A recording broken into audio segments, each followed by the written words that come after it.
2025 ඒ level කරන නංගිලා අම්මාලාට තව චූටි කාලයක් තමයි එක්සෑම් එකට තියෙන්නේ. ඉතින් ගොඩක් දෙනෙක් අහලා තිබ්බ ප්‍රශ්නයක් තමයි දේශපාලන විද්‍යාව පේපර් එකකට කොහොමද උත්තර ලියන්නේ? කොච්චරක් ලියන්න ඕනද? කොච්චර පිටු ගාණක් ලියන්න ඕනද? එහෙම කියලා ගොඩක් ප්‍රශ්න අහලා තිබ්බා. ඉතින් මම අද මේ වීඩියෝ එකේ ඔයාලත් එක්ක කතා කරන්නේ කොහොමද අපි දේශපාලන විද්‍යාව පේපරේට උත්තර ලියන්නේ කියලා. ඉතින් එහෙනම් අපි බලමු ඒ කොහොමද කියලා. මුලින්ම ඔයාලා දන්නවනේ නේද පේපර් එකේ කොටස් දෙකක් තියෙනවා. මම මේ දේවල් කියන්න ඕනේ ගොඩක් කට්ටිය මේ දේවල් දන්නවා. හැබැයි අර දෙතුන් දෙනෙක් අහලා තිබ්බා. එයාලට තමයි මම මේ වීඩියෝ එක ගෙනාවේ. කියන්නේ ගොඩක් කට්ටිය අහනවනේ පේපරේ කොච්චර ලියන්න ඕනද, කොච්චර පිටු ගාණක් ලියන්න ඕනද, කොහොමද ලියන්න ඕනේ කියලා. ඉතින් එන්නේ එයාලට තමයි මේ වීඩියෝ එක අරගෙන ආවේ. ගොඩක් කට්ටිය දන්නවා මෙහෙම තමයි ලියන්නේ කියලා. ඉතින් ඔයාලට ඔන්න පේපරේ කොටස් දෙකක් තියෙනවා. පළවෙනි කොටසයි දෙවෙනි කොටසයි කියලා. එතනදී MCQ තියෙනවා 50ක්. ඒ කියන්නේ MCQ කෙටි ප්‍රශ්නයි. ඒ කියන්නේ ඉරි ගහන ඒවයි තව ඔයාලට ලියන්නත් කෙටි ප්‍රශ්න ටිකකුත් තියෙනවා. ඒ විදිහට පළවෙනි කොටසේ අපිට ප්‍රශ්න 50ක් තියෙනවා. ඊට පස්සේ දෙවෙනි කොටසේ ඒ කියන්නේ ලියන කොටස රචනා ප්‍රශ්න පේපර් එකකුත් තියෙනවා. ඒකේ අපි ප්‍රශ්න 5කට උත්තර ලියන්න ඕන. ඔයාලා පේපර් එක දුන්න ගමන් කරගෙන යන්න නැතුව මුලින්ම දීලා තියෙන උපදෙස් කියවන්න. ඒ කියන්නේ ඔයාලට අපි ලියපු පාරත් කොහොම හරි ස්ට්‍රක්චර් එක වෙනස් වෙලා තිබ්බා. ඒ කියන්නේ සාමාන්‍යයෙන් අර ලකුණු 20 ලකුණු 10 ප්‍රශ්න වගේනේ ලියන ඒවට එන්නේ. අපි ලියන අවුරුද්දේ ලකුණු 5 ප්‍රශ්න අහලා තිබ්බා එන්නේ ඒ විදිහට අහලා තිබේ නිසා ඔයාලා මුලින්ම දීලා තියෙන උපදෙස් කියවන්න පේපර් එක දුන්න ගමන් ලියාගෙන යන්න නැතුව. ඔයාලට විනාඩි 5ක් හරි 10ක් හරි පේපර් එක කියවන්නත් දෙනවද කොහොද? ඒවා ඔයාලා හොඳට මුලින්ම පේපර් එක දුන්න ගමන් පේපර් එක කියවන්න හදිස්සි වෙලා ලියාගෙන යන්න එපා කිසි පිළිවෙලක් නැතුව. ඒ වගේම තමයි MCQ පේපරෙත් ඔයාලා කියවන්න නැතුව ඒක කරන්න යන්න එපා. ඔයාලට ඉරි ගහන්න වෙන්නත් පුළුවන්. ඒ දීලා තියෙන අංකේ ලියන්න අර වරහන් ඇතුලේ දාන්න වෙන්නත් පුළුවන්. ඒ නිසා ඔයාලා මුලින්ම කරන්න ඕන දේ තමයි පේපර් එක දුන්න ගමන් දීලා තියෙන උපදෙස් කියවන්න ඕන. ඒක අනිවාර්යයෙන්ම කරන්න. මොකද උපදෙස් වලට අනුව පේපර් එක කරේ නැති වුණොත් ඔයාට ලකුණු ගන්න බැරි වෙනවා. ඒ නිසා මුලින්ම පේපරේ දුන්න ගමන් ඔයාලා කරගෙන යන්නේ නැතුව මුලින්ම දීලා තියෙන උපදෙස් කියවන්න මතක් කරලම. ඒ වගේම තමයි දෙවෙනි කොටස. දෙවෙනි කොටස ගත්තත් ඔයාලා හොඳට කියවන්න. ඒ කියන්නේ ඔයාලා දැන් පාස් පේපර්ස් කරලා තියෙනවා වෙන්න පුළුවන්. ඉතින් ඔයාලා දන්නවනේ ප්‍රශ්න 5කට උත්තර ලියන්න ඕනි කියලා. ඒ කියන්නේ පළවෙනි කොටසෙන් එක ප්‍රශ්නයකුත්, දෙවෙනි කොටසෙන් ප්‍රශ්න දෙකක් අනිවාර්යයි, තුන්වෙනි කොටසෙමුත් එක ප්‍රශ්නයක් අනිවාර්යයි. ඊට පස්සේ ඔයාලා කැමති ප්‍රශ්නයක් විදිහට ප්‍රශ්න 5කට අපි උත්තර ලියන්න ඕන. ඉතින් ඒකත් ඔයාලා එහෙම තමයි අනිවාර්යයෙන්ම ලියන්න ඕන කියලා ලියාගෙන යන්න නැතුව මුලින්ම දීලා තියෙන උපදේශ අනිවාර්යයෙන්ම කියවන්න. මොකද ඒක වෙනස් වෙලා තියෙන්නත් පුළුවන් නේද? හැම අවුරුද්දකම අනිවාර්යෙන් ප්‍රශ්න 5කට උත්තර ලියන්න ඕන ඔය විදිහට.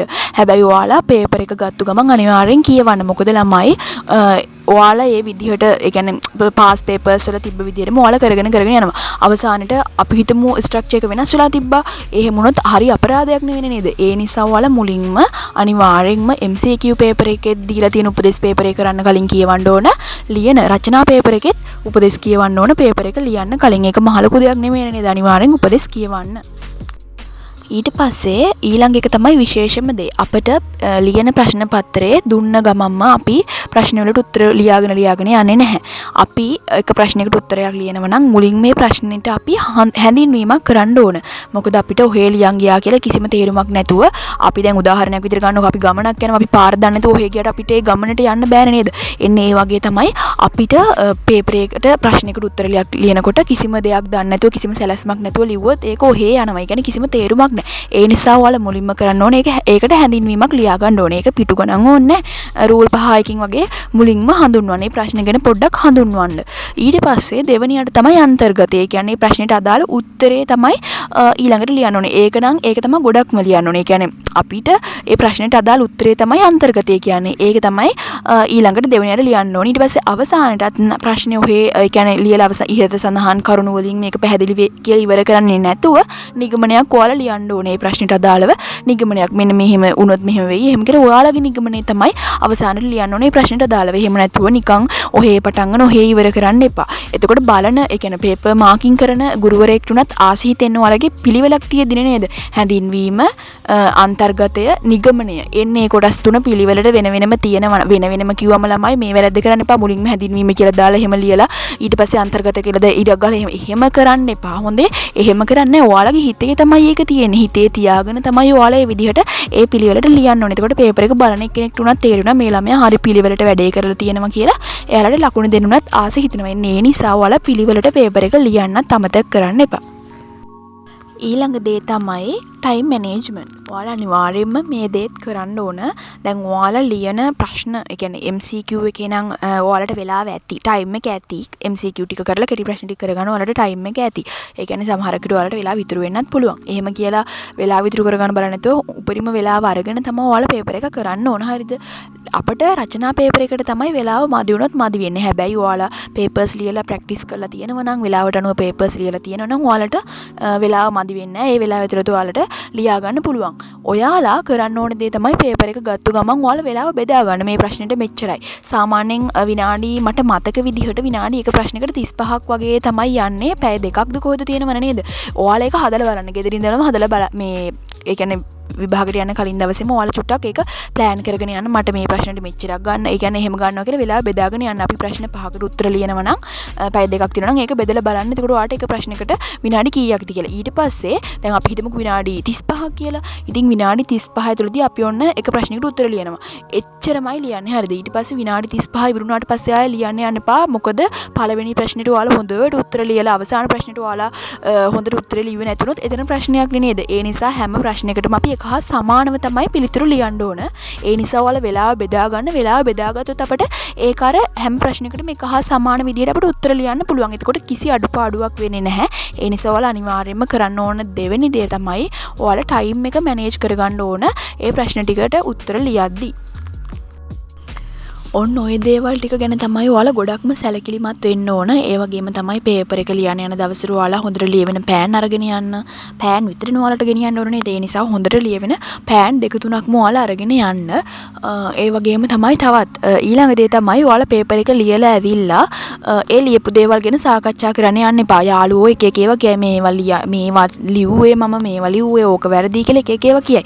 සමහරක් විට යාළුවෝ ලියලා තියෙන ඒවා වැරදි, ඔයාලා ලියපු ඒවා හරි. ඒ නිසා ඒ දේවල් ගැන කතා කරන්න එපා. මොකද ඔයාලට තව ඒක ලියලා වෙilla තව සබ්ජෙක්ට් වලට ලියන්න ඕනේ නේද? ඒ නිසා ඔයාලගේ අර මනස සැහැල්ලුවෙන් තියාගන්න ඕනේ. ඒ නිසා ලියලා ඉවර වෙච්ච එක ලියලා ඉවරයිනේ. ඒ නිසා ඒ ගැන ආයේ කිසිම දෙයක් කතා කරන්නේ නැතුව කෙලින්ම ගෙදර එන්න. ගෙදර ඇවිල්ලා ඊළඟ සබ්ජෙක්ට් එකට මහන්සි වෙන්න. ගෙදර ඇවිල්ලා තවත් ළමයි කරන වැරදි වැඩක් තමයි උත්තර හොයනවා. FB වලින් YouTube වලින් ඒ කියන්නේ ඒ ප්‍රශ්නෙට අදාළ කරන MCQ එකේ එහෙම උත්තර හොයනවා මේවා හරිද කියලා බලන්න. ඒකත් කරන්න එපා ළමයි. ඒව කරන්න ඔයාලට එක්සෑම් එක ඉවරුණාට පස්සේ ඒ දේවල් කරන්න පුළුවන්. ඒ නිසා දැන් අරකේ හදිස්සියවත් ලකුණු අඩු වුණොත් ඔයාලට ඊළඟ ටික හරියට කරගන්න බැරි වෙනවා. ඒ කියන්නේ ඔය දාන උත්තර වැරදි වෙන්නත් පුළුවන්. ඒ කියන්නේ ඔය FB වල YouTube වල දාන ඒවා අපිට හරියම කියලා ගන්නත් බෑනේ. ඒ නිසා ඒ උත්තර බලන්න යන්නත් එපා. ඒව බලා ගන්න එක්සෑම් එක ඉවරුණාට පස්සේ. ඒ වැරද්ද කරන්නත් එපා. මොකද ඔයාලා මෙන්ටලි ඩවුන් වෙන්න පුළුවන් ඒවා බැලුවට පස්සේ. ඒ නිසා මේ දේවල් කරන්නත් එපා. එක්සෑම් එක ඉවර වෙනකම්ම හොඳට පාඩම් කරන්න. පාඩම් කරලා එක්සෑම් එක ලියන්න. එක්සෑම් එක ඉවර වෙලා ඔයාලා මොනා කරත් කමක් නැහැ. උත්තර හරියද කියලා බැලුවත් කමක් නැහැ. මොකද ලියලා ඉවරයිනේ. ඒ නිසා ඒ වැරද්දත් කරන්න එපා. ඉතින් ඔන්න ඔය දේවල් ටික තමයි ඔයාලට කියන්න තියෙන්නේ. ඔයාලා බය වෙන්න එපා. දැන් ඔයාලා බය වෙලා ඉන්නවා නම් බය වෙන්න එපා ළමයි. පාඩම් කරලා තියෙනවා නම් ඉතින් ඒ දේවල්ම තමයි එන්නේ. ඔයාලට දැන් හිතෙනවා ඇති මම පාඩම් කළා ඉවරයි ඒත් මට මොකුත්ම මතක නෑ කියලා. නෑ එහෙම දැනෙනවා. ඒක මටත් දැනෙනවා. දැන් මේ මට කැම්පස් එකේ එක්සෑම් වල දුන්නත් මට ඒක දැනෙනවා. කොච්චර හොඳට පාඩම් කරලා තිබ්බත් හෙට එක්සෑම් එක නම් අද හිතෙනවා මම පාඩම් කරාට කිසිම දෙයක් මගේ ඔළුවේ නැහැ කියලා. එහෙම තමයි ළමයි. හැබැයි එක්සෑම් එකට ගියාම ප්‍රශ්නේ දැක්කම අපට අර පාඩම් කරපු දේවල් මතකට ඇවිල්ලා අනිවාර්යයෙන්ම ලියා ගන්න පුළුවන්. ඒ නිසා බය වෙන්න එපා. එක්සෑම් එකට යනකම්ම පාඩම් කරන එක නතර කරන්නත් එපා. මොකද පාඩම් කරපු දේවල් අමතක වෙන්න පුළුවන්. ඉතින් ඔයාලා හොඳට පාඩම් කරලා තියෙනවා නම් පේපර්ස් කරලා තියෙනවා නම් ඒ වගේම තමයි ඔයාලට පේපර් එක හැදෙන්නේ. ඒ කියන්නේ පාස් පේපර්ස් වලට අහපු ප්‍රශ්නෙම තමයි මේ පාරත් ඔයාලගෙන් අහන්නේ. මොකද එකම සිලබස් එක නේද? අමුතුවෙන් කියලා අමුතු දේවල් අහන්නේ නැහැ. ඒ නිසා කිසිම දෙයකට බය වෙන්න එපා. ඔයා රිලැක්ස් එකේ පාඩම් කරලා රිලැක්ස් එකේ ගිහින් එක්සෑම් එකට උත්තර ලියලා එන්න.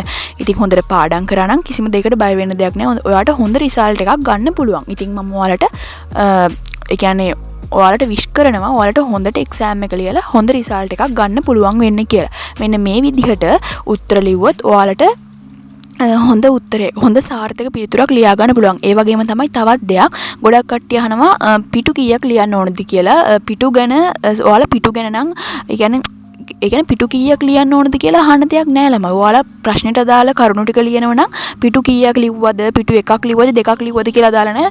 එක කොලයක් ලිව්වත් ඔයාලට ප්‍රශ්නෙට අදාළ කරන තොරතුරු ටික දැම්මනම් එච්චරයි ලකුණු දෙනවා. මොකද මාකින් ස්කීම් එකට අනුවනේ ලකුණු දෙන්නේ. ඒ මාකින් ස්කීම් එකේ තියෙන දේවල් ඔයාලගේ ප්‍රශ්න උත්තරේ තියෙනවා නම් ඒකට අදාළව ලකුණු දෙනවා. ඔයාලා පිටු 10ක් ලිව්වත් වැඩක් නැහැ අදාළ දේවල් නැත්තම්. මොකද කිර බලන්නේ නැහැ නේද? උත්තර බලන කට්ටිය කිර බලන්නේ නැහැ මේ ළමයා කොච්චරක් ලියලා තියෙනවද කියලා.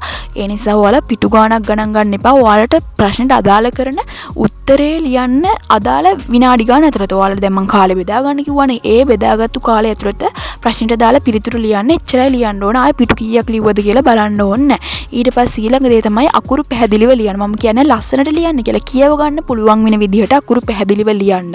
මොකද ඔයාලා ලියන ඒවා ආයෙ බලන්නත් එපයි නේද? ඒ නිසා ලියන ඒවා පැහැදිලිව ලියන්න, ලස්සනත් අකුරු වලින් ලියන්න කියනවා නෙමෙයි. ඔයාලා වේගෙන් ලියන්න, වේගෙන් ලියුවට කමක් නැහැ. පැහැදිලිව ලියන්න කියව ගන්න පුළුවන් වෙන විදිහට. ඉතින් ඔන්න ඔය දේවල් ටික තමයි කියන්න තියෙන්නේ. ඉතින් එහෙනම් ඔයාලා හොඳට පොලිටිකල් සයන්ස් පේපර් එකට උත්තර ලියන්න.